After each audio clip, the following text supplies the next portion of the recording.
Hello and welcome to We Got a podcast about Dragon Ball from A to Z. From Earth to Namek to Sadala, we cover it all. My name is Randy. And I'm the last hope, Doug.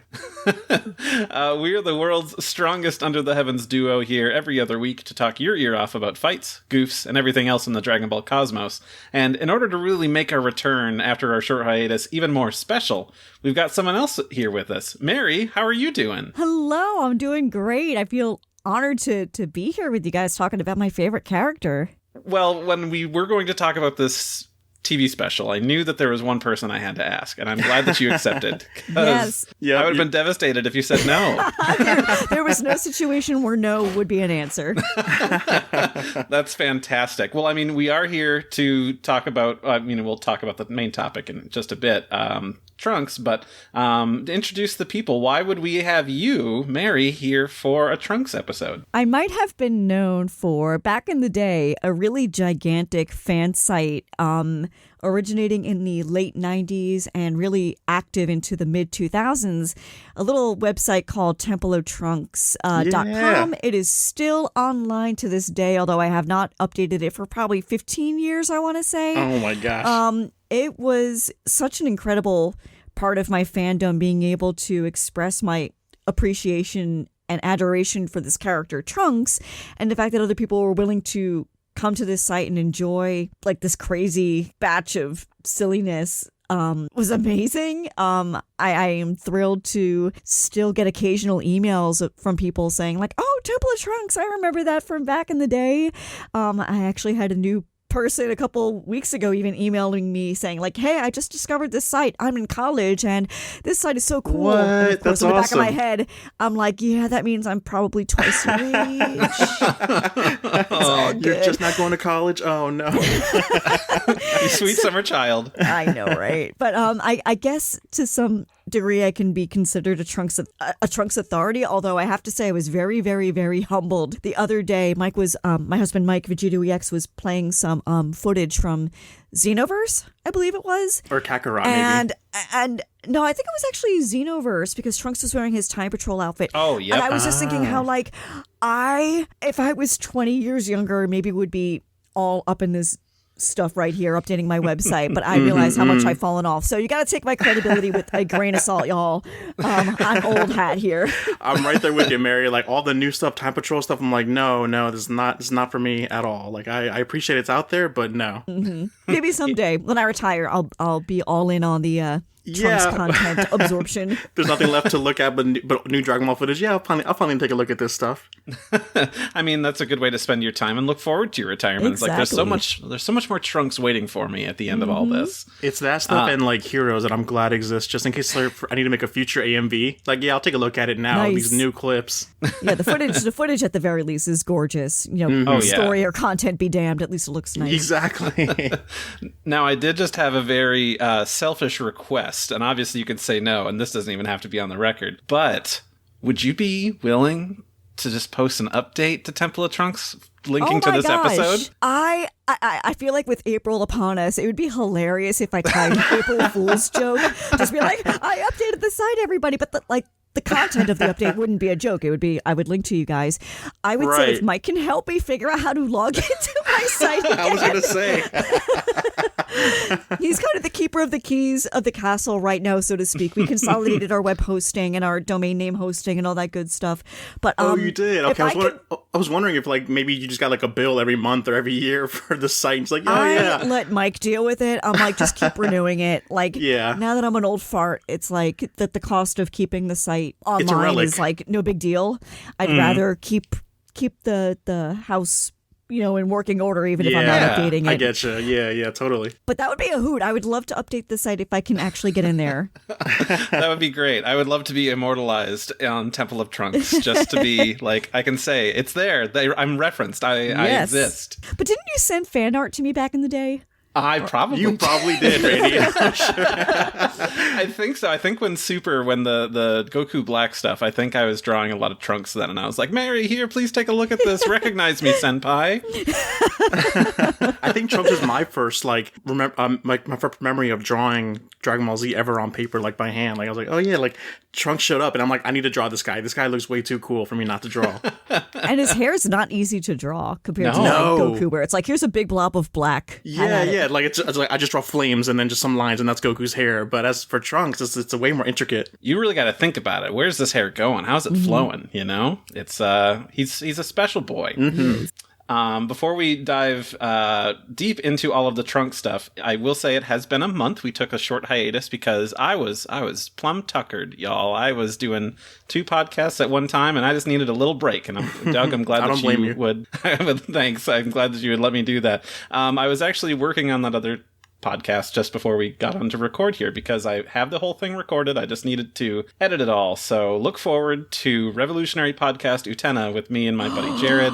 Oh my god. I know, it's actually happening. I'm so excited. Utena owns my heart. I mean, we're talking here about Trunks, but like my other big fandom that I kind of sleep on is Utena. I mean, when I think about top favorite shows of all time, I mean, that is probably top 3 for me. I can't wait to hear that. That's going to be great. It's awesome, going to be good. I had finished watching it with my buddy for that podcast, and I was still itching for more. So I was like, Doug, you ever seen Utena? Would you be interested in watching this with me? That was a no on both fronts, but I don't know. Maybe I should change my mind. Look, that's why I had to bring in the big guns. That's why I brought Meri here, so I could be like... Now you're both going to convince me. You're going to attack me to read Utena, to watch Utena. Absolutely. It could be a little bit of a hard sell, not going to lie, but... I feel like anything is worth a venture, and if it doesn't work out, then at least you can say you tried. Yeah, I had this AMV editor friend who made this amazing AMV out of it, and I'm like, okay, now you have... AMVs are the way to get me to watch a show. It's like, okay, I'll give this show a chance now. Speaking of 90s anime and the things, I actually just finished reading the Trigun manga today for the first time, so I feel pretty special about that. What did you think? The scope of it goes real crazy compared to the TV anime series. I need some time to think about it because I kind of read it in a very short amount of time, and I kind of blazed through the last few volumes because I'm not going to lie, I feel the action is very hard to read. That's why I had to stop. Not going to lie. It was a little busy, and I needed simplicity in my drawings, especially coming from reading stuff like Dragon Ball, which is very clear and concise and all that good stuff. But I would love to try Trigun again sometime. Yeah, I would recommend when you get to a fight, just zip through it. Just get to the end and be like, yeah, things happened. Okay, gotcha. That's fair. Switch over to the anime for those segments. Well, there's so much different, Doug. Like, the anime was made after, maybe the 4th or 5th volume, and there is 16 volumes? Like, there's so much different stuff. Like, it goes hog wild. But I appreciated that. I'll think about it, and I'll come back and answer that question of, was it good? I would love to see a new TV anime series covering the manga material. That would be really, really great. Doug, what have you been up to in the past month? I've actually been starting to watch Berserk with Yummy Pixels, previous guest on the show. She got me into it by showing me the Golden Age arc. Have you guys seen Berserk or read Berserk? Yeah. It's been probably about 12 years or so. I didn't know it was an ongoing manga until, unfortunately, the passing of the author. But she really loves the show and wanted me to watch it. And so we watched the movies, I think, a year ago. And then, she convinced me to start watching the show now. And I'm like, I forget everything that happened, but I don't know how, because it was so traumatic and devastating. Maybe I just repressed. That's the key word. The memories. But I'm really enjoying it. That is such, I don't want to say an acquired taste, because that's not the right phrase. It's beautiful in its tragedy. I remember watching it for the first time. I was living in an apartment with Mike, and our neighbor at the time was actually Jeff, who you might remember from the Kanzenshuu podcast review of awesomeness, and then occasionally on Mario Kart. And he actually got us watching Berserk, and he's like, oh, you gotta watch the show, let's just marathon it. I live next door, let's just bang out these episodes. And it was great. It was addicting and so good, but also very traumatizing, to use that word again. and every episode I'm like, we all need a group hug. That was something else. It's so dark but so beautiful. You're right about that. I can't wait to go in deeper with that show. Maybe I'll give it a try again, because I did watch those 3 movies, and I felt they were really great. and very interesting. I'm like, that's very cool. I would love to know what happens, but I do not want to experience it. Like, it just seems very tough. So if somebody could just tell me everything that happens, then I don't have to look at it or listen. The unfortunate part is like the new series of it. It's like all CGIs, and it looks terrible. Yeah, that's been kind of a turnoff. Yeah, because I feel like the story is so beautiful, and like if I look at the pages of the manga, and it looks so fantastic. I just wish it could have like a redrawn edit of it or something. But I think I'm just gonna like start reading the manga instead, as opposed to watching the anime, because I just can't. There you go. That's the good way to do it, I think, for most things. Just do the manga. But actually, we're not going to be talking about manga specifics, I guess, for this episode. So we had talked about it before, but this episode specifically, we're going to be covering the second Dragon Ball Z television special, Defiance in the Face of Despair, the remaining Super Warriors, Gohan and Trunks, or as some people just call it, the history of Trunks. That's less of a mouthful, I guess. It's less cool and epic when you just boil it down to those few words. So we have a synopsis here to let people know exactly what happened here. Now, since it's very long, and it's actually, I stole it from a website, you might have heard of it, it's consenshu.com. I know that guy. He's upstairs. Oh no, the call is coming from in the house. He yells at me at Mario Kart every Saturday for some reason. Meri, wake up.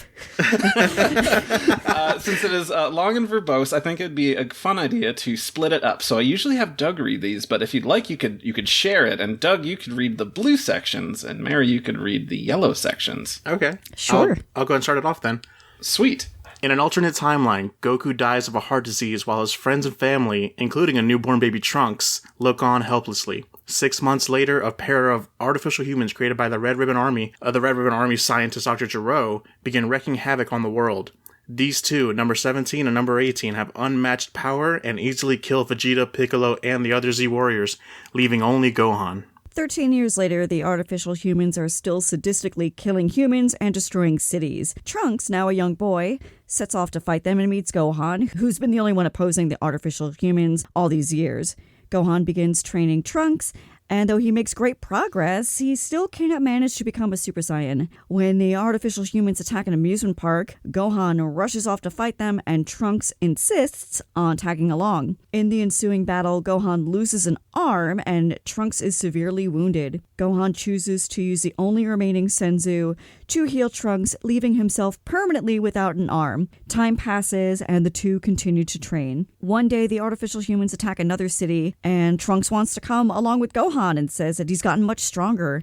But Gohan knocks him unconscious and goes off to confront the artificial humans on his own. Gohan manages to put up a good fight, but the pair eventually overwhelm him. When Trunks wakes up, he searches for Gohan in the ruined city and finds him lying dead in the street. Overcome by rage and sorrow, he finally transforms into a Super Saiyan. Dun dun!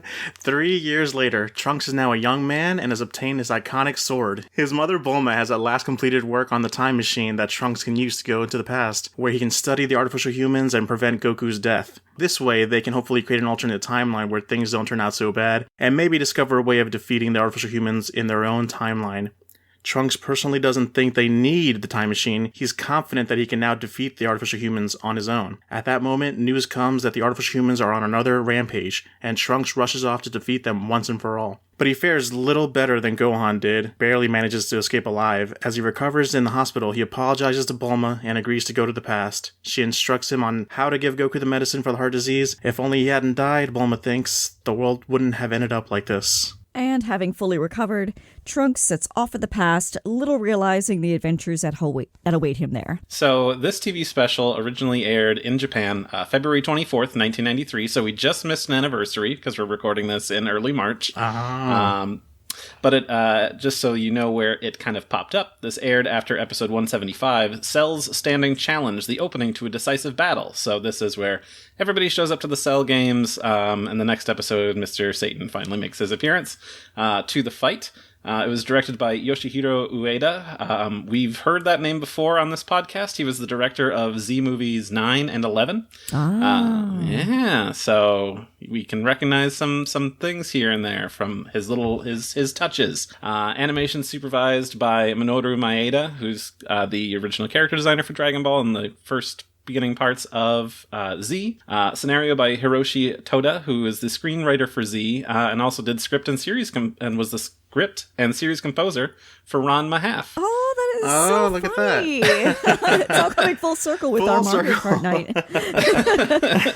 That's Exactly. such an interesting mix of this person's like repertoire, being able to, write for Dragon Ball Z and also write for Ranma. Like, that's pretty amazing. Right. One of the darkest sort of entries in Dragon Ball's storied history, I would say, for this special. So we all watched it separately, and I don't know about you guys, but I took some notes, some things, what was happening, some questions that it brings up, and also just some random things here or there. I did too. Okay, good. Just because so many things about this special was so great, but also a lot of stuff. I think I watched this special mostly dubbed, because when I got it, I was a big dub fan. And, now watching it in Japanese, it's like, why did they do that in the dub? Why are they always talking? Yeah. My first question actually was going to be, how and when did you first watch this TV special? Oh, wow. This hits me in my gut.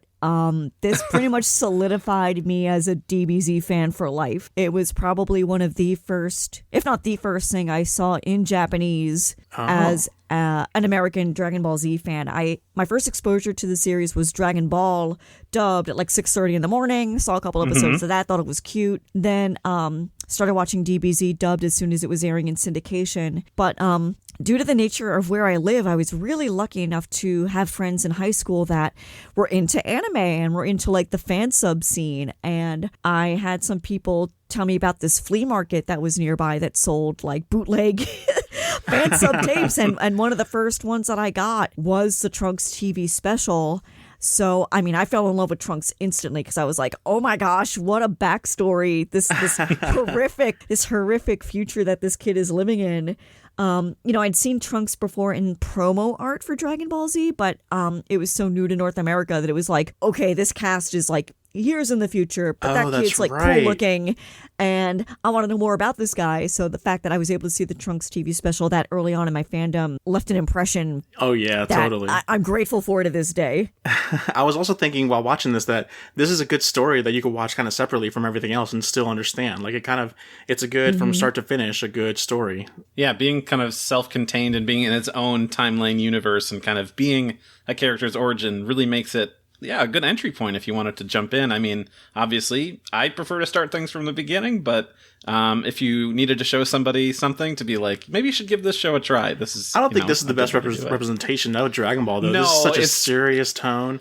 It almost reminded me of like Evangelion. Like it's like Evangelion mixed with Akira. It's certainly got a darker tone to it, different from the TV series for sure. But at least you could hook somebody and be like, hey, you can get something more like this. I think for me, it almost set the bar a little bit too high. Because of the drama and the emotion and the animation quality, and then watching eventually like the rest of the fan sub episodes of the regular series and being like, oh, well, the quality's not as good and it's a little bit more drawn out.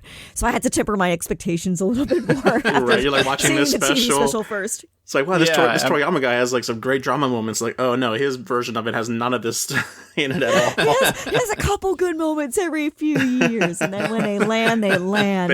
Oh yeah. My first time watching this was a friend of mine had the Funimation dub VHS that he brought over one winter night. So that was my first exposure to it, and then I got my hands on some fan subs, I think, maybe like 9 months later, and I was just going through all of the stuff that I had not seen. So like the Boo arc and a bunch of the rest of the movies, but I did come back to this just to experience it. And I never got into that fan sub scene. I kind of wish I did to experience all that. It was kind of magical watching stuff out of order back in the day. Yeah. I mean, I can only speak about my own fan sub experience, but I basically watched everything out of order. It would be like a rare treat if the flea market contained maybe 3 tapes in a row, which would have consisted of maybe 12 episodes of things in like sequential order. But by and large, you would never like expect that. You'd accept that. I'm gonna get random episodes from wherever and just put the pieces together myself later. Right, and then also use like the power of the interwebs to kind of fill in the blanks as best I could. Like watch a couple of Boo episodes here, watch a couple of Android episodes there, and sometimes GG because right, you take what you can get basically. Exactly. You know? Not going to turn it down. Going along with this right from the start, my first note is like, this is such a heavy and somber start, and it kicks you off, and you know this is different than the usual Dragon Ball story. Just like everybody's gathered around and like for the sad moment, and Gohan makes it just a little too late to say goodbye to his father. Like, whoa, Dang. this is different than the usual. That point in particular, I don't think really registered with me until this viewing. And I've seen the TV special dozens of times, but I don't think it really hit me now that, like, I've lost people in my own family, putting myself in Gohan's situation of like, oh my gosh, if you were this person's kid and you showed up without saying goodbye, how much does that suck? Yeah, so devastating. That scene really hit me in a way that I don't think hit me when I was younger. Oh, wow. I didn't think about that. You're right, though. Right. Yeah, and then, of course, like the weird part of me is like, why was Gohan not there in the first place? What was he doing? Even fucking Oolong is there. Like, Yeah. he's there. That means everyone knows something's happening. Was he like on vacation? He was studying abroad? He was at his tutor somewhere else. Who knows? Like it's dramatic though, and that's what really counts. Yeah. So something that I had noticed, and I'm not sure if this is ever tackled in anything else, but we get after Goku's passing, we have kind of a here's what happened in the few months afterwards of like the 17 and 18 showing up and everybody trying to attack them and take them out. We get a shot of Vegeta, who is transformed into a Super Saiyan, and I just thought it's interesting that he had achieved that in this timeline, considering he didn't know they were coming, so therefore wasn't training hardcore for those 3 years.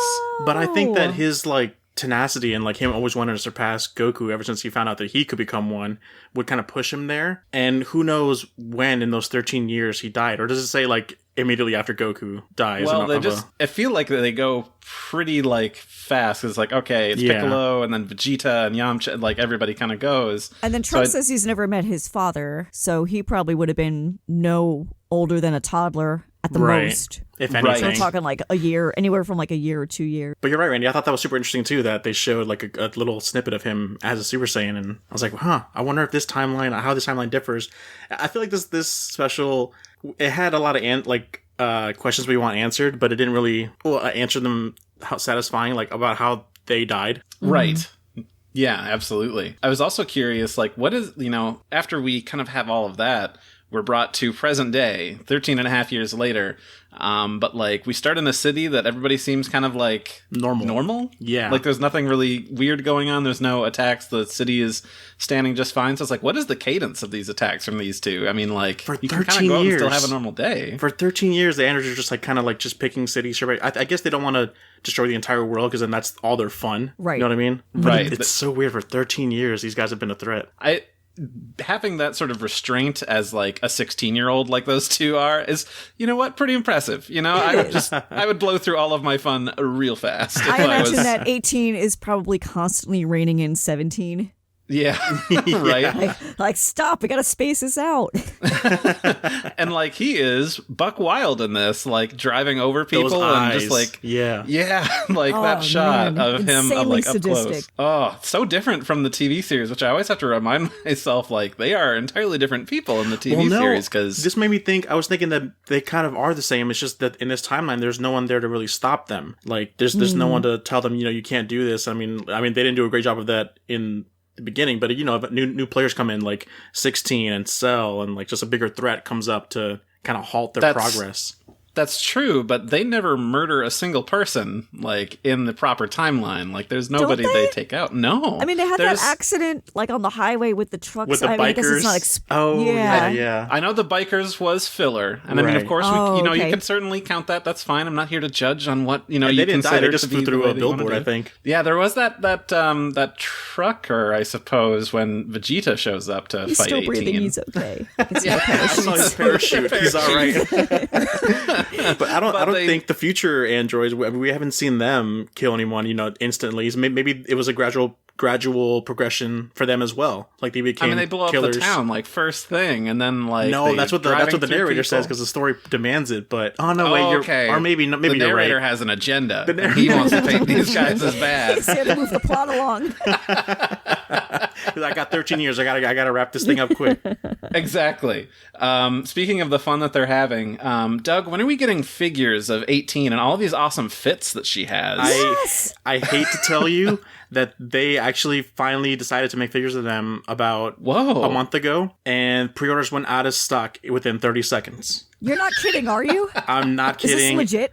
It's legit. Like of all the outfits that she's trying on? No, not those. That would be awesome. Because that's what I'm talking about. That's what I thought you meant. No, I mean, we don't get figures of them at all. It's so sad we don't get any figures of those, of the artificial humans at all. But we finally did. Like, beautiful ones, and nope, they're going to be scalped for high prices now. Oh. Yeah. They should make them. They should make like a Barbie doll where you can change the outfits. What and I can just get all of 18's outfits to do that with. Right? With 18, that's like, that's just multiple figures. They're always trying to resell Goku with different color hair. Just sell 18 with different clothing. It's great. Right. I would just as much buy a Bulma version of that with all the outfits she's worn over the years. Oh, Yes. God, yes. Oh, man, that'd be awesome. But I love in that scene when 18's trying on all those outfits, she's like, spare this one guy, and 17's like, oops, I forgot. That's the one difference I noticed, because that's in the dub only. In the Japanese version, I don't think she doesn't say anything. She just she walks out with the clothes, and then 17 blows up the store, and she's like, "Oh, the clothes, man, that sucks." But like in the dub, she's like, "Oh, I spared him." So it kind of gives off a different vibe, you know. I mean, I know that she was like, "Oh, you always have such good stuff," so I feel like, you know, I'm going to spare the clothes, but also you, because I mean, otherwise, who's going to order it? You know? Right. That poor guy just couldn't catch a break. He did everything he could. Yep. Yeah, he almost did. But I wanted to go back to what you were saying about how everyone is living a normal life, it feels like. Yeah. Because of that, I feel like Trunks' sword, it doesn't make much sense. Like, for him to have a sword, because I always thought he had a sword because everyone in the future had weapons, because it was just like a defense. You gotta protect and like yourself. Everyone's living in like the sewers and everything, and that's all they have. But now everyone's living a normal life now, even up till 3 years in the future. 13 years in the future. So it's shattered your idea of what the future is like. It kind of makes the sword more special, which makes it less special, if that makes sense. Because I feel like the sword is awesome because everyone in the future has it. That's why he has it. But now it's just like, no, he got the sword from Tapion somewhere in the future, and that's why he has this sword, kind of thing. It's a little bit of a suspending disbelief of like, okay, well, how seriously do I need to take movie 13 in the context of like the Trunks TV special continuity? Exactly. It's like, you know what? I'm fine with it. It's okay. It makes no sense, but it looks great. It's a great addition to it. The sword is a great addition to that character. After they attack, we have, Trunks is feeling, helpless, but also wants to do something because he can hear the attack on the radio with his mother. And he takes off and sees the devastation. And Gohan shows up, which also I always feel like the music that's chosen, like when Gohan enters, like, I'm a superhero and I'm here to save the day.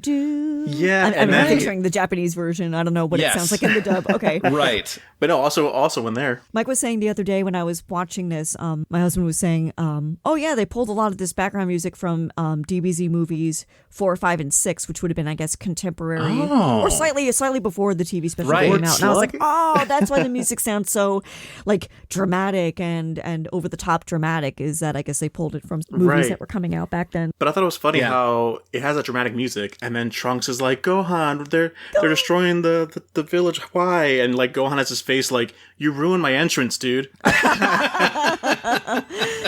I love that scene though, because for me it was just another proof point that Trunks is just a good boy. He's like, I need to go and see like this devastation and see what I can do to help, and there's nothing you can do to help. Whereas, if it was Vegeta, he'd be like, I want to go itching for a fight. Like, I want to see if there's still some action for me to get in on. Exactly. Whereas Trunks is there to like do damage control. Even Trunks was raised like solely as a human, no half Saiyan or no Saiyan around to kind of influence. It's just pure Earthling there. He's just a good boy. He's a good boy. That's why he's the best boy. Bulma did a good job. We don't talk about how good of a mom. Single Bulma mothers is. out there. I know. Doing a good job. She ain't smoking, hard working, Bulma mama. Look, I don't smoke, but if there were robots terrorizing me all the time and I couldn't go get all of the things that I wanted, I'd pick up a vice or two for sure. Oh, yeah. I was surprised to not see like 18 and 17 like with the cigarette thing and how like punkish they are and everything. Like they're too young. They can't smoke. Are they too young, or is it because their body wouldn't allow it? The bomb in them would blow off if they had something like that. I don't know. It interferes with all of their other electronic parts. I don't know why I took this note at this point, but I wanted to say that the majority of the special is like peak Dragon Ball art for me. Like, yes, that's what I was thinking. The exact same thing. Yeah, like I super love Masaki Sato and a bunch of the stuff that he does for like Z Movie 3 and early, Saiyan arc stuff. Mm-hmm. But when I think, like, what does Dragon Ball Z look like? It is exactly like this special. Yeah.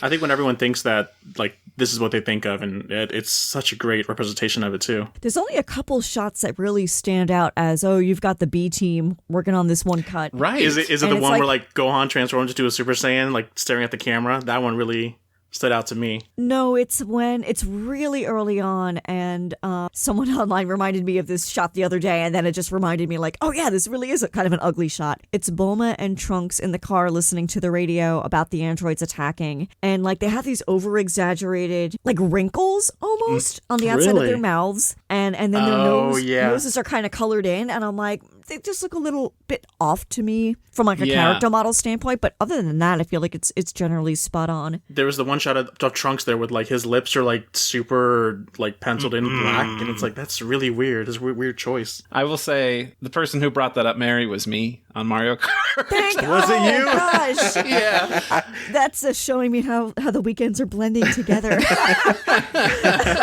that shot always bothers me. Because, like, there's a weird, like, extra line on the outside of, like, his mouth. I guess it's to show, like, he's, like, grinding his teeth or something underneath a closed mouth or something. But I'm like, that's just a weird choice. The way anime goes, though, it makes the character look older. So it's just a weird, a weird it's like look. You don't look 13. Yeah. I will say one of my prized possessions is a cell from the Trunks TV special. Oh. And at the time, I mean, I must have been like maybe 17 or 18 when I bought this. So I would take whatever I can get because I didn't have a lot of money, but it was a shot towards the end of the special where 17 stomps on Trunks' head. Oh, yeah. That's a good one. That's so a great one. It's a little bit brutal, but to the point of like it being just very on model and a very well animated special. Even though it's like violent, I'm like, oh yeah, but it's like look at the lines. They're so clear and they're it's so accurate. Beautiful, and the coloring and the lighting. When I saw that coming out of his mouth. Such good color choices. Yes. There are some cool things with perspective in this show. I love I'm probably getting ahead of myself here, but while we're talking about animation, it's towards the end where Trunks is on the run from the androids and he's underneath that stairwell, and there's like the shot of him looking through the slats of a staircase and then the shadow of 17 like it's coming so up. I'm like, creepy and eerie. That's the kind of shit the TV series doesn't do enough of that I wish they kind of did. Yeah. It feels very horror movie-esque. Like, we've got just one color because there's just like one red light that's just illuminating everything. It very much reminded me of like when Cell first appears, or we don't even see Cell yet, but he's like kind of like in the shadows, like crawling through, and it's like, wow, that looks. This I think 17 looked a lot creepier than Cell did at that point. Because he just looks like a dude. He's like, yeah, you're gonna go to like, I don't know, the pizza place with this kid. Oh man, I have to worry about potentially being murdered by this guy. Yeah. Right. I have some odd notes here. So the amusement park stuff, if we could jump to there. Everybody's, again, having like a normal time, and they're like, it's okay, we can feel safe here because the military is right outside. Yep. And then 17 and 18 show up and blow stuff up, and the guy working at the counter like picks up the phone and just, hello, military? Hello, military? And I'm like, all amusement parks have direct lines to the military. The same thought rewatching that. That's so funny. Gosh. He's just calling the megaphone, like trying to reach them from next door. Oh, gosh. Maybe that's what you got to do in the age of the androids, is that instead of 911, it's like just call the military. Just We're probably gonna need it. But then we have that shot of outside the amusement park is the military, and it's like smoking and like destroyed. It's like, you guys would have heard that. Yeah. I thought that cut was very, like, in a good way, kind of jarring of Yeah. they're at the amusement park, and then they attack the amusement park, and then he calls the military, but the military's already done, screwed. Yeah. I was like, wow, that's I have dark. to keep reminding myself, like, this is a kid show, like this is freaking dark, man. Right. Yeah. Everything is just effed. Like this whole special. The sense of despair in this whole entire special is like it's so unique in that you don't really see it very often in They the do Dragon Ball universe. such a good job with it, and it really like makes you feel like you're living in this world, and you're feeling the despair, so you're there with Trunks. I think in the manga we don't really experience that. Randy, you read it recently, right? It's like so really let's talk that. about that. You know, let's talk about that the manga version, because I read that this morning as well. Yeah, I read it yesterday. Like, short. it is super short, and like it just buzzes through really, really fast. Meri, what's your take on the manga version versus the TV version? I certainly have the bias of having seen the anime version first. I feel like the manga doesn't hold a candle to the anime version at all. It zips through so quickly that it's hard to really feel anything emotional from it. And I don't know how much of that is because you know what's going to happen versus, you know, the fact that it's really short. I mean, I guess if I can find one good point about it is that it does a nice job of really summarizing the key points, but you don't get any impact, or at least I don't get any impact from like I didn't the major either. story beats from it. Well, because I feel like there's no story there. There's no character development from Trunks being a young, useless kid to then being a cocky teenager. It's just Trunks is already a Super Saiyan. He wants to fight the androids, and then Gohan gets defeated. Like it's just stuff we already know, basically. Yeah, it doesn't do a super great job at that. And then also, like, Gohan's death is very quick. It's just 17, like, by the way, you fought me last time and you lost an arm, and I was only at 50% power. And then we get, like, a reaction shot from Gohan, and the next page he's dead. Yeah, which I forgot about. I was rereading it. I was like, wait, Trunks doesn't transform? Oh my gosh, like that's the main point. Yeah, because we were from the first page. I think we're already introduced to a Super Saiyan Trunks. He's already transformed. Yeah. We don't see that. That was our dying question as a watcher from the original series. How did he transform? When did that happen? And he's just already there. I was like, okay, yeah. great. If you read the manga, it's a bummer. Which it's strange at this point. I feel like Toei was at the top of their game for some like filling in story beats specifically with this TV special and that. And one of my favorite pieces of Toei added filler of all time is Gohan's first transformation in the TV series. Because in the manga, he enters into the room of spirit and time, and then him and Goku come out and he's transformed. But the TV version had like really great moment of like him and Goku training, and Gohan specifically bringing up, like, you know, when I trained with Piccolo, he said that you'd be a bad teacher because you'd be too soft on me, and, like, that sets him off, and, like, there's just so many good parts to that, and then, like, again, a Toei creation, so it's just very impressive that they were doing such a good job back then at this stuff. I was watching, I think it was Lance, Mr. Fusion, I was his review of this part, and he brought up how, in the manga, Toriyama, like, in little footnote for the Trunks special, he notes, watch this little history of Trunks. Toei is also creating their version based on this story as well. Expect that in the future. So like he says that. So like, which came first? Was it Toriyama and this little story, or was it Toei? And like, are they mixing matching? Like, there's communication there. You know what I mean? Yeah, I'd have to take a look and see. Like, I don't know the dates of when the manga version came out, but well, the manga came out first. But Toriyama specifically states that Toei is making their own version based on this. So right. Yeah, who knows? It was really weird. One thing that I wanted to ask is, I'm a big fan of this, but I'm not sure how other people feel. This is in the TV series and the manga. This is our first time seeing Gohan as not a child, and he's got a whole new look, a whole new. You know, obviously he's older. What are your guys' thoughts on Gohan's design here in the future? I think it makes sense that he has Goku's gi. I think that's a really good nod, because at this point we've only really seen him in that gi like at the beginning of Z. Right. He's running around in the forest. This is our first time really seeing Gohan with like super short hair. The scar is cool. Oh yeah, scars are always sexy. I guess I buy that it's still Gohan. That's what I was gonna say too, is that even the Gohan we get from the Buu saga doesn't really, it feels like a whole new character, whereas this one, just because the hair alone, it feels like our Gohan that we grew up with. I super love his look, and it's always exciting to me when we have different than normal hairstyles that transform, like Trunks, you know, we had talked about before the show started, I think, was it's such an interesting shape to it when it transforms. And like when I first saw Gohan's look, I was like, how is he gonna look when he transforms though, and I'm like, you know what, it's great, I love it. I love like the shortness to it and like the couple of longer spikes. I don't know, I just like it. And then his kanji he has on his back is just Han for his own name, which I think I'm okay with. I mean, he has been on his own for so long, but I wonder if Gohan would prefer to have like, I don't know, Piccolo symbol or maybe his dad's, because, you know, he had passed away he so probably early. did for a while, but you got to remember it's been 13 years. A lot has happened, and he's been on his own for 13 years. How old is Gohan in this arc?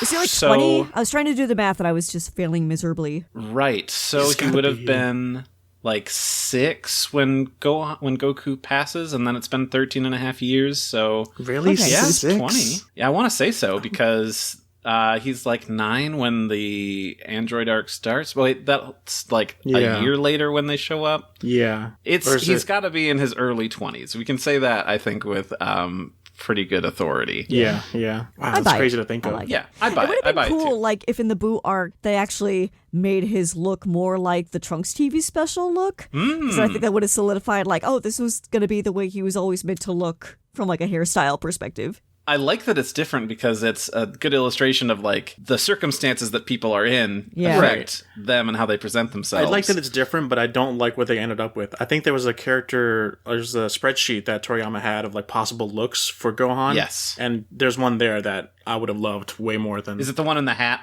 I think it is the one in the hat, yeah. Where his The hair little is kind of baseball like... cap. Yeah, his hair is kind of like peeking out. It looks great. Yeah. I have a note here of after their fight, 17 and 18 say, "Let's go home." And I am curious what kind of home these two shithead perpetual teens live in. I was thinking the same thing. Me too! Because they honestly have full run of the entire planet. Like, Yeah. on the one hand, they could have like a luxury condo that they stole somewhere along the line. Or, probably more realistically, they're probably just living in the lab underground because they don't know any better and they're not smart like that. Well, I just imagine them still as like, you know, teenagers who don't give a crap. So they probably like lived in like you said, like a luxury place, but it's so torn down and run down because no one's cleaning. So it's just got like graffiti everywhere and pizza boxes laying around and just a complete. Maybe they change houses every week just because they don't clean up after themselves. Maybe because Ooh, they're, I like they're always that. so excited to go home after every encounter. Let's go home. Yeah, let's go home. As if they just had a rough day at the office. I definitely, oh, man, they I definitely gotta have to go have like home. arcade machines there too. That's yeah. canon to me. They have to have them in Absolutely.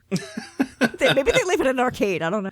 Yeah, there. that's true. Probably It could be. Yeah, there was one regarding that, like in the dub when after 18 blows Gohan's arm off during that whole spat, and she's like, I was just gonna make some complaints here, but go for it, Doug. she's kind of like, you know, complaining like, now we'll never find if he's actually dead or not. I guess we'll find out later.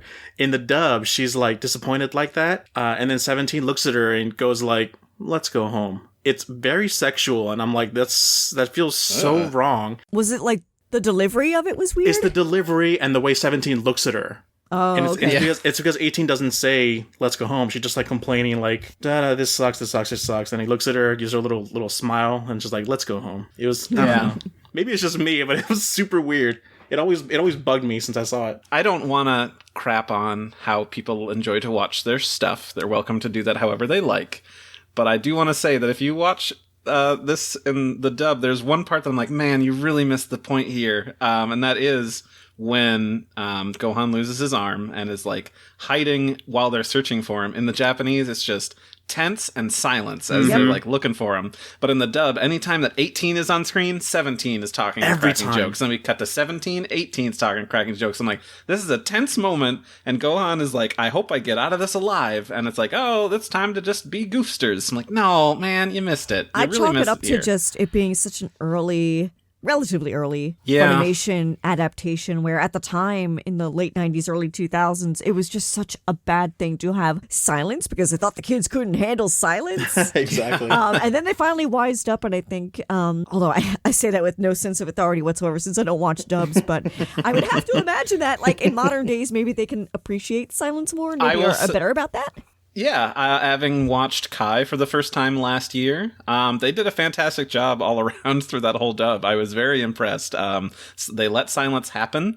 You know, there's a lot of moments where they don't have anything, maybe sometimes not even background music, although sometimes they needed to throw background music in there all the time because Kai has that issue. But I would say on the voice acting side and their choice for adding lines where there weren't any, that's gone. So I'm very impressed with their maturation in their dubbing practices. So I'm very impressed with that. My next note here is about Gohan's final battle, and I'm not sure if we want to jump to there, if you guys had other things you wanted to bring up before we get to that point. So before we get to the Gohan fight, I just want to say how much I like the choreography in the amusement park fight. Oh man, I love the sequence of Trunks versus 18 on the Ferris wheel. When I was rewatching it, there's one hit that Trunks lands on 18. I think it was like a knee to her gut, and she kind of pauses and her hair moves, and then she grimaces, and then she just punches the living crap out of him. I was like, that's just great timing, and I feel the impact there. But there's another hit way later on that maybe we'll get to in a little bit. But there is one part in that fight that always makes me laugh, and that's when 18 is about to blast Trunks, so Gohan goes in to save him and like knocks him out of her grasp, but 17 tries to blast Gohan but misses and hits Trunks anyway. Oh my gosh, you're right. Like, I could picture everything you just described frame by frame in my head, but now that you're verbalizing that, I'm like, that is hilarious. He just hit Trunks.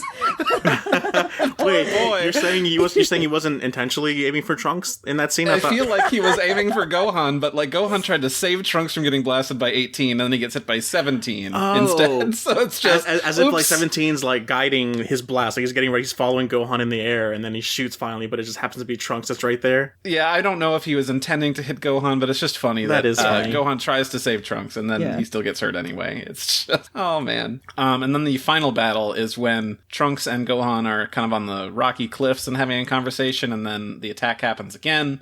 And Gohan is like, well, I'm gonna go. Trunks says, me too. And like, you shouldn't, but okay, I guess you can come along. Knocks him unconscious, and then he goes to do his fight. Very beautiful moment. I love that. And then just, giving him that last line of, you're going to be our last hope for this, because you're the one that's going to be able to defeat them, and then goes off. And just like, the choreography in this is so good. Like, Gohan, like, grabbing, I think it's 18, like, by the ankle, and, like, throwing her through a building. On a building. My gosh, that was one of the hits that, like, you just feel in your soul. Yeah. Yes. All the windows explode, and just, the whole thing shakes. It's so great. Just a lot of good attention to detail. Yeah, absolutely. Environment. And like the change in stuff, because like it's a normal day and then like the storm starts to roll in during their fight. Like, oh man, it's just cinematic. I gotta beauty. say, as soon as the storm hits and like the rain falls down, like on you see that AF mailbox. I immediately it's mail as fuck, yo. Exactly, it's mail AF. But I can't not see that image and not think of like Boulevard of Broken Dreams and AMV. Oh my god, me too. It's like it's ingrained in my head. Like crawling in my skin. Yeah. I'm crawling in my skin right now. I feel super just thinking about it. But what I really liked about this fight too, and it happens again in the subsequent fight with the androids versus Trunks, is how much it's really subtle, the fact that they use 17 and 18's fighting to reinforce that they're twins. Yes. Like this is like they'll sometimes mirror each other, or they'll be like one on top of the other in terms of who's standing in front and who's standing in back. And I'm convinced that they must share a hive mind or something. Just like really cool bits of detail that really just shows these two are completely in sync, and it's scary. Yeah, really scary. they are, scary enough on their own, but together, like, you do not stand a chance, because they're going to come at you from all sides. And I don't even think it was revealed yet that they were twins, right? I don't think that's even revealed. I mean, you can probably guess it, but it's not revealed until Krillin tries to wish them back without bombs. Right. Yeah, you just kind of infer, because, I mean, I think that we know that they're brother and sister, but it's like, and I mean, they look very similar, they're the same age, so it makes sense, but yeah, there's not a concrete thing until then. I think this is a big moment for a lot of people that had watched this, but Trunks' transformation, I had downloaded this as like a separate clip when I was like, goodness, like, I don't know, 5th or 6th grade, seeing it like outside of context, and like it was such a powerful moment. And I will say, like, every time I hear Takashi Kusao deliver that like last scream before he transforms, I get goosebumps every time. It happened yesterday, it happens every single time. It's so visceral and real. Such a raw performance. Yeah, it's amazing. Again, I chalk it up to the fact that this was one of the first things I saw in Japanese, so it set the bar really high. But I cried like a baby the first time I saw that because of the performance. Like, I didn't really give two shits that Gohan was dead or not, but it was just the way he sells it, that grief and that anguish. I was like, oh my gosh. And Yeah. in the animation, the way he was like twitching while he screams. I'm Yeah, like, the this stretching is of everything. perfection. It's so good. It's peak animation. Yeah, and then selling it just of like, I don't know, the irony of like he could have helped if he could transform, but it wasn't until Gohan dies that's what sets it off. And it's like the anguish, because I'm like, then he falls to his knees, and like for me it's always like, obviously he's sad that Gohan died, but I feel like there's that frustration of like, now is when this happens. Yeah, you're right. Just, God. Peak shonen. Like, this is it. Yeah. Yes. The drama. I love He this. smashes the ground and This the is ground stuff explodes around DBZ him. AMVs are made of this. Yes, absolutely. I think it's a law. If you're gonna have Trunks in an AMV, you have to include this shot somewhere. I mean, unless it's a fun video, then probably not a good one. No, to not a use. good take, but I really love the sound that the little like beacon sound that dings off when the the Super Saiyan power or whatever in his mouth goes off. It's like a Oh thong. yeah. Yeah. I was like, it's like sound of a beacon. Like he's the beacon. He's the last hope. Like that's Ooh. symbolic. I like always that. interpreted it as he's snapping. He's finally snapped. Yeah. mentally. Yeah. I like the beacon. That's a good. Yeah, it does sound more like a radar kind of sound. Yeah, like a submarine. Right. Like, dong. Speaking of radar, Yeah. my first note on my entire thing, which made me make I know all where these. you're going with this. I don't make notes. Okay, I don't, Mary. So, but I had to. My first one is why Roshi hiding? why? They're coming for me. I know it. And I feel Oolong like and it's Poir. just, oh my god, it's a setup to like a bad joke. Like Roshi Par and Oolong in a sub. Yeah. So Sure, there's a punchline somewhere. it is kind of funny, having just played the Trunks DLC for Kakarot, you have to like go and deliver something to them, and like you go to his house and like nobody's there, but you have to like go like a little bit north on the map, and then you can see the submarine, and you go down there and you talk to him. And like he has similar lines, like in this TV special, he's like, "There's nobody else left. It's up to me." And I'm like, no, Right. that's probably a bad idea. But then in the DLC later, you have a new story quest that he did go out to go fight him, and he is like facing down 18, and like you have Whoa. to save him and like stop her from killing him. Because I it's just get like- Roshi's like desperation where I'm the only one left, where he kind of is like not considering Trunks and them, like he's the only one left that can fight, kind of thing. But Poir and Oolong bring him back to Earth, like no, you're not anywhere near their How level. are these guys doing their laundry down there? Like they're down there for a while. I guess in the ocean, maybe they just stick it out a window. just stick it I don't know. hanging up to dry? I don't think they're down there. When I first thought they were down there for 13 years, I'm like, why are you down there for 13 years? I think they're just down there because they heard the radio say that they're Oh, attacking. anytime there's an attack, Yeah, even though it's and- like on the other half of the globe, they're like, Yeah. they could come here. Wait, the turtle is down there with them in the sub too, isn't he? Oh yeah, Yeah. he's taking up Turtle valuable too. space. He can go underwater. He could be their scout. They're not going to look for him. The turtle on the periscope? I know the turtle has a name. I forget. Umegame. It's just sea turtle in Japanese, so yeah. Sea turtle. So then we have our cut to sometime later, where Trunks is now a youth rather than a child. And of course, like the time machine is ready, but he's like, no, I could definitely take on 17 and 18 now. And then, of course, the radio announcer, guess what? 17 and 18 are here, buddy. You're going to need to go there. This is your time. Your They all time but say is Trunks' now. name in the radio. Trunks, help us. Trunks, you're our only hope. And they start playing Aoi Kaze no Hope, just so that way he can be ramped up. Going, no. That'd be so funny. The radio guys are amping him up, just playing his music. We have the editors, Doug. We can make this happen. We could. make this a short Twitter video. I feel like that fight is also super great. Like everything in this whole TV special is good, but I wanted to shout out that one shot of Trunks like flying in, spinning, and like throwing a haymaker, and there's that weird lens effect where there's like 3 of him. Oh, that was made for Yeah. AMVs. That was like every AMV creator's dream. It was. Like, I don't even have to make an effect. Yeah, they No. did it I for don't even us. know how to do effects. It's there. That was one of those situations where, up to that point, everything was just so solid, choreography wise and pacing wise. And then I see this effect with the screen split in thirds, and I'm like, was Yeah. this just either that the cameraman or one of the animators like, I found a shiny new toy. I found a visual effect. I'm going to use this, whether it belongs here or not. I thought my DVD was broken at the time. Like, did I get a shoddy copy? I don't think they ever use that effect in anything else. So it's Never. very strange to be like, here's this really cool thing, but we're never going to do it again. But it really makes it feel special It because does. we never see it again. I don't know. I was just like, this is cool. I wish you would have done this more. but then maybe not. Then it wouldn't have been as cool. My next note is an all caps note that just says, "That pipe organ, so moody." Oh, yes. That makes the scene for me. I mean, we were talking earlier about it feeling like a horror movie. And that piece of music just kind of sells it in terms of the desperation and like, oh, Trunks, you did okay for a couple of minutes, but you're kind of screwed. Yeah. At first I thought Dracula was going to come to save the day when it started hitting those notes.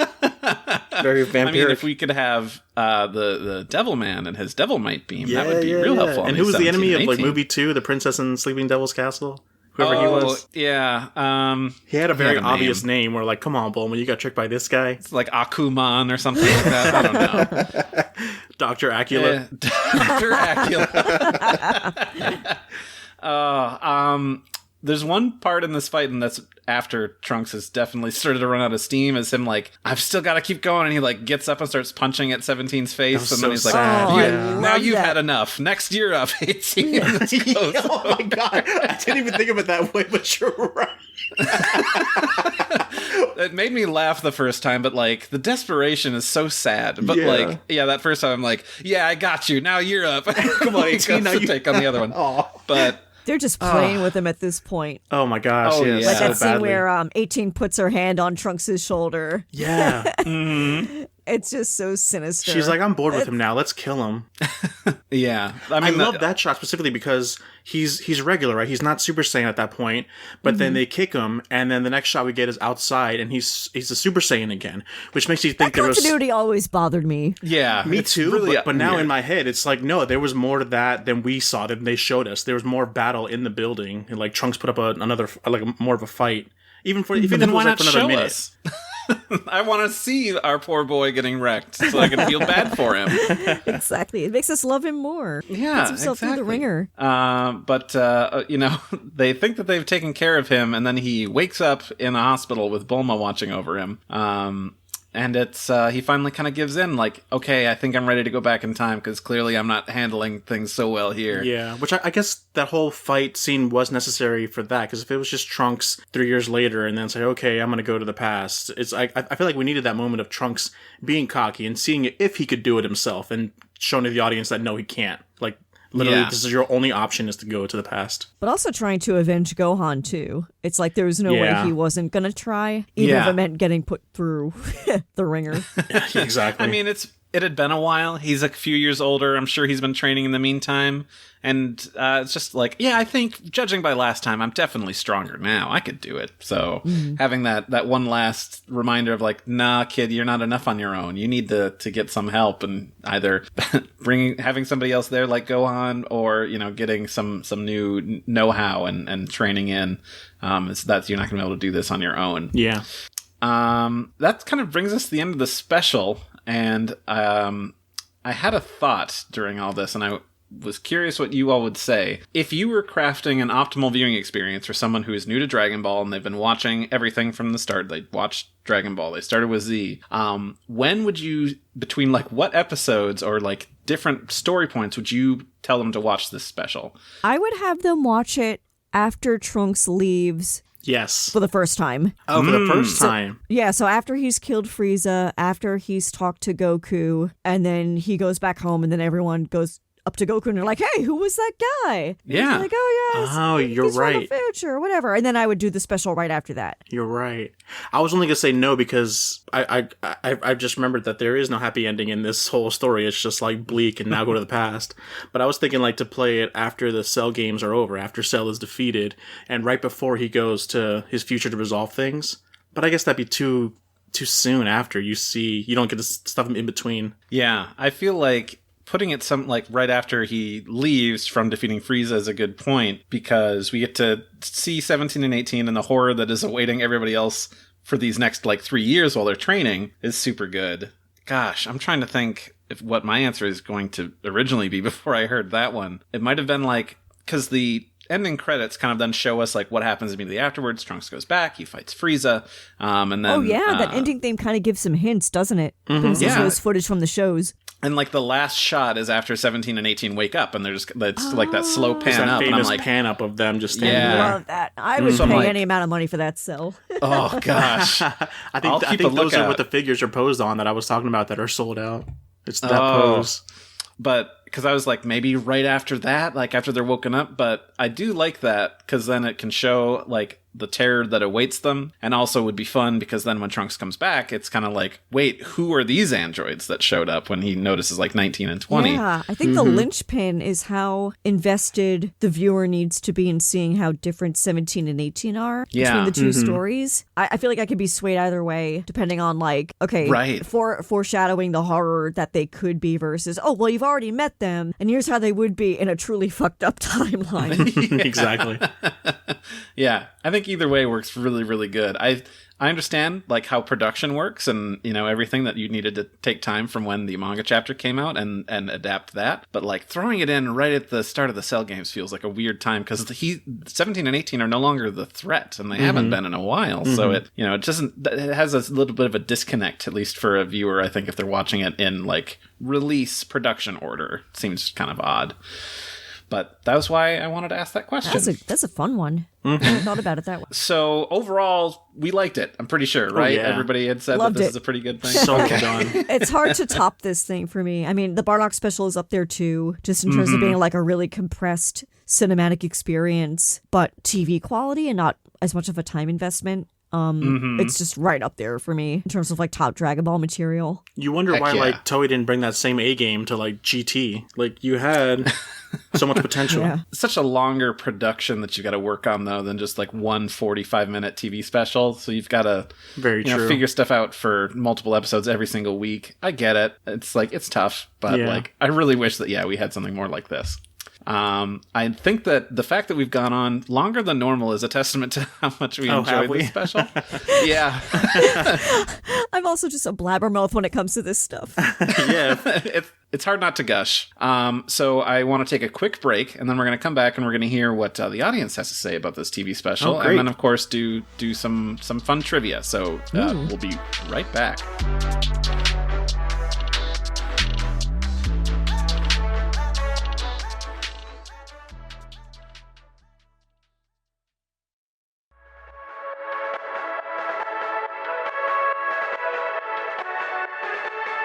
Okay, we are back, and now we get to hear everybody else what they thought of this TV special. I had reached out on Twitter, and we got quite a few responses, so I'm going to go through some of these. First up, we had Tanuki Joe, who says, I love this special. Maybe I'm a little biased because I have fan sub nostalgia for it, but of all the stories that came out of Dragon Ball as a whole, this is definitely one of the top 5. Well, for me at least. Joe, I'm right there with you. Like, Raccoon Bob knows how to... He knows what's up. He does. Colton from Manga Mavericks says, would love to hear your thoughts on the soundtrack for the English dub for this one, which contains mostly songs from Dream Theater. Oh my god. So I had said, I'd have to ask Doug, because I think I've seen this dubbed twice in the last 20 years. So seeing the moment where Gohan's arm is ripped off and him crawling to Trunks and not hearing some like rock music with some actual lyrics, it was so weird. It's like, oh, that was really weird to have like a rap going on during Gohan's death crawl. It was so weird. So It is definitely funny thinking back in hindsight what Funimation thought needed to be added in order to make the story somehow more compelling. Yeah. Right. It's already compelling. Like, give it credit for standing on its own. They didn't have faith in what they had, and it's just like, no, let it speak for the whole world. Already has faith, and America's the only one that doesn't, apparently. I would be curious to see what other countries might have done to like change things, because I would think that America can't be the only one that did that for a time. I but think it is. Maybe honestly, it is. That drastically, at least. Right. Very true.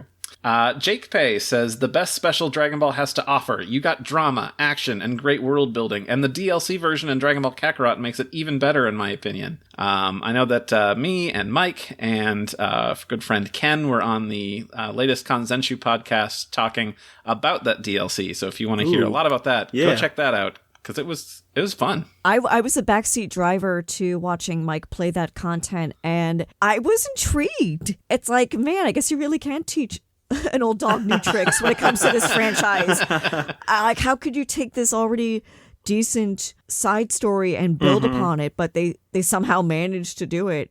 And it doesn't feel like stretched out. It actually feels like built upon. Because And they Yeah, still stay true to the characters too. Like sometimes I'm really protective of Trunks as a character. I'm like, Super didn't do right by my boy as far as I'm concerned. So when I see like new content, I'm like, you got to get like the essence of Trunks right, which is like he's not cocky. He's just genuinely good, and I feel like they nailed it from what little I saw. Awesome. I didn't actually play it, but I was totally a backseat. I was a backseat driver, just like watching every time he was on screen. I love how Trunks feels like the Superman of all the characters, where everyone else is fighting for themselves, but he really is just like, no, I'm watching out for my fellow man.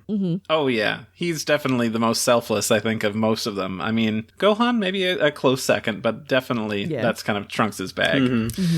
John Rogers says, this TV special contains my favorite Super Saiyan transformation moment in all of Dragon Ball. Kikuchi's music is heartbreakingly perfect. Dialogue is used sparingly but so effectively.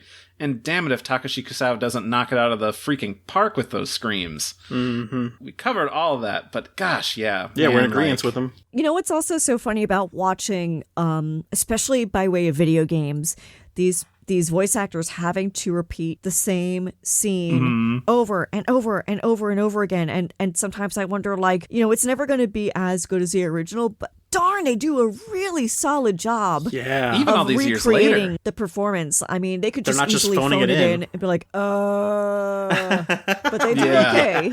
They do I'm okay. so upset. Oh no, Gohan's dead again he's dead for like again. the 80th time. Oh yeah, that's the one thing also I wanted to bring up was that I feel like is Gohan the only one that like truly dies within the entire series? It should feel like more. It does feel very impactful in that sense. Like everyone's always getting wished back by the Dragon Balls or what have you, but permanently dead. This character is permanently dead within the series. No one else is ever really permanently. I mean, besides like small Earthlings that can't get wished back. But you know what I mean? Though that village of Namekians, man, they got this. Brutal. How dare you forget them? Like, come on, Never forget. Respect. Never forget. Skefferton Licorice says, I know the dub can be spotty, but Trunks asking Gohan's body why he had to go and leave him alone always gets me. My only complaint is that they didn't remove the silly commercial bookends from the Blu-ray, as they really ruined the dour mood and the special is trying to go for. The eye catch music that kind of happens like midway through. I think Doug had talked about that. Oh, right. The only time we see the smiling babies. Yeah.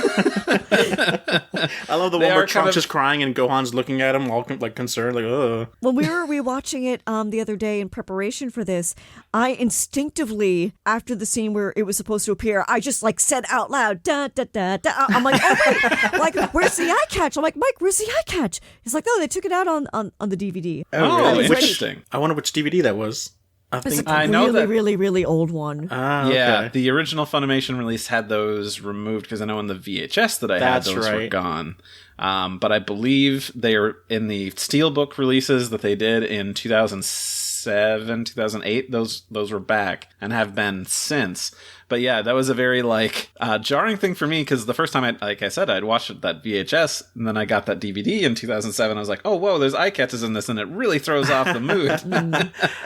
But now I can't do without them at any time they do pop up. Like Mary, I'm It's already just- there. it's already singing there, the jingle. yeah. It was in While my the muscle Bardock special. memory. Yeah. I'm missing a beat. I'm just like, I think that's the one Hi, thing. babies. If I remember correctly, that's the one thing that the Orange Bricks did right was include like a marathon option where you could just hit marathon and it skips like the Oh, that's intros cool. and the eye Okay. catches. Yeah, that's the only grace that Orange Box will get from me. But Credit where credit's due. yes, Mary, we'll hook you up. I think we did with Mike before, yesterday afternoon, but it was the there's a Toei remaster that is still 4:3, is in like 720p and like looks great, includes all the eye catches, and has broadcast audio, so it sounds very, very crisp. Oh, nice. I think he was trying to get that ready for our rewatching, but he didn't have it set up in time, so we're like, just pop in the Funimation disc. Right. Yeah. Well, I mean, it's good enough excuse to watch it again, and they also or did make the another Bardock special. AMV. Ooh, there you go. yeah, Remake an old AMV of mine. remastered. Yeah, I've done that before. I remastered like my first AMV. It was a Kingdom Hearts AMV, and then when they came out with the HD remix, I was like, well, got to remake it. So we've got our good friend Omega Rockman, and Mary, I'm not sure if you know, but Omega Rockman has a lot to say every time we ask for things, which I appreciate. I feel love like I this guy. recognize the name from Twitter. probably. Yeah, Yep. he's there. So I'm going to get through this. While I personally like the Bardock special just a tad more, this one is fantastic. I'd like to echo what Mike said on the recent Kanzenshu podcast about it's interesting that this special has seemingly superseded the manga as the canon version by official sources, being the version of events that seems to get referenced in all the games and in the Super anime. I can definitely see why. The manga chapter is barely memorable, while the anime version is downright iconic. There are just so many standout scenes in this adaptation. Gohan and Trunks talks by the ocean side, Gohan barely sneaking away with an unconscious Trunks, Trunks finding Gohan's body and transforming, the straight-up slasher scene in where older Trunks tries to run after he realizes he's in over his head, and even the smaller bits like Puar and Oolong begging Kame Sennin not to throw his life away and seeing Chi-Chi completely broken after her dreams of a happy family were crushed by the end of the world leave a really big impact. And it's all tied together by an absolutely haunting use of the Kikuchi score. I never watched this all the way dubbed, and even then, only with the OG music. From what I saw, it's better than Bardock, but still not great script-wise. I can't imagine watching this with band music. Speaking of dubs, sorry, no fan dub stuff to plug this time. Not for lack of trying, though. My team and I have been working on and off for the last several years to complete the Bardock dub, but we never finished it. Life always gets in the way.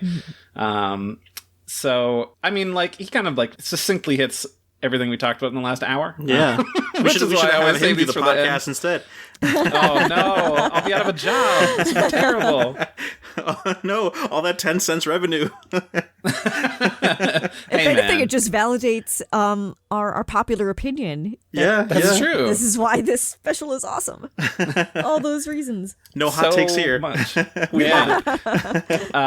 Then the final one, The Machine tweeted, "This scene broke my heart 20 years ago. Trunks held a special place in my heart ever since." And it's a really great fan illustration of Trunks clutching Gohan's body after he's passed. I think she might have drawn that. I saw that. Really? Yeah, she's so talented. She's I forget her name. Mary, you would know her. She used to make AMVs. Ryder something. Ryder 4Z? Yes, Ryder Z. Yeah. That's her. Oh my gosh, it's so awesome. Dang. It looks so good. So I'm very impressed. I love that.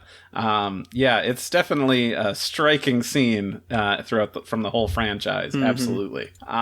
So, guys, I've got some trivia, and I want you to compete for points. I don't think I'm going to do compared to Mary. I don't know.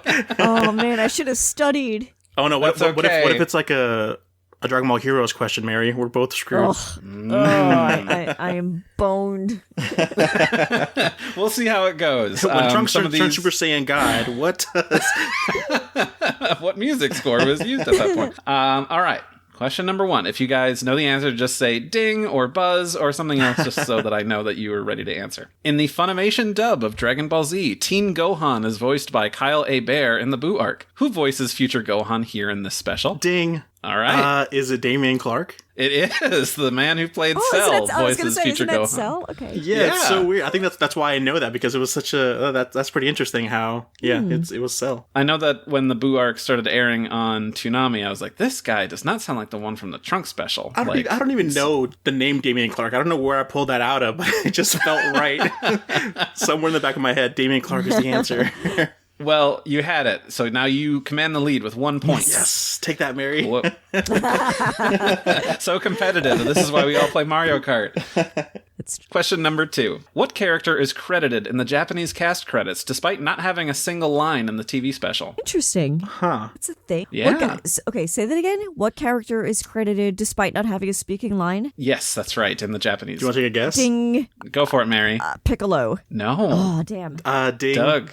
I'm going to say Ten Shinhan. No. I'm going to give you guys one more try apiece. I really believe in you. It's very, very... You're thinking too hard. Oh, okay. It's not the sea turtle. He has a speaking line, so... Look at those binoculars. Okay, ding. Go for it. Goku. There you No go. way. Oh.